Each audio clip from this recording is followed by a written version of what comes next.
in this laboratory experiment, we're going to be investigating how we can determine concentration using the color of a solution. Here I have two burettes.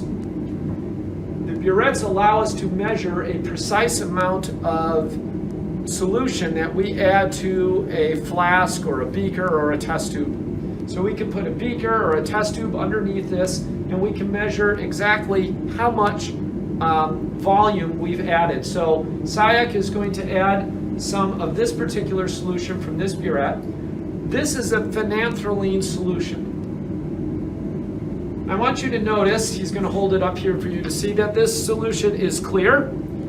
And by knowing the before and after volumes, we could determine exactly how many milliliters we added of this phenanthrene solution. Over in this burette, we have ammonium iron sulfate.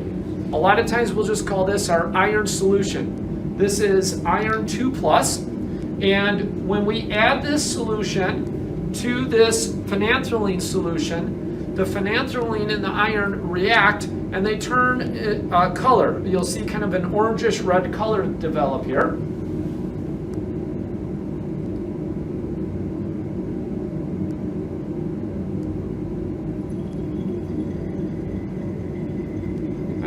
And we'll show you what this looks like.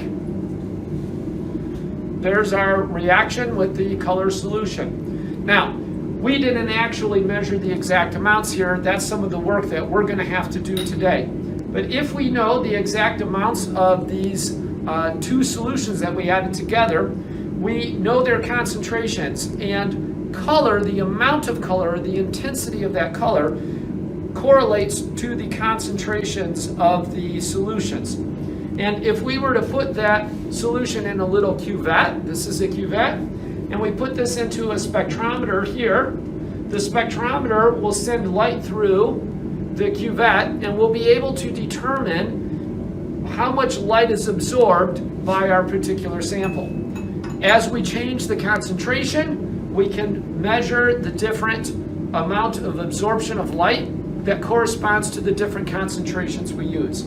Eventually, we can create a calibration curve that relates the amount of light absorbed to the concentration of our solution. And once we have that, then we can even use that calibration curve to determine the concentration of a solution that may have iron at an unknown concentration. So that's the overview of the lab for today, and we will be going through the specifics now, where we create standards for a calibration curve.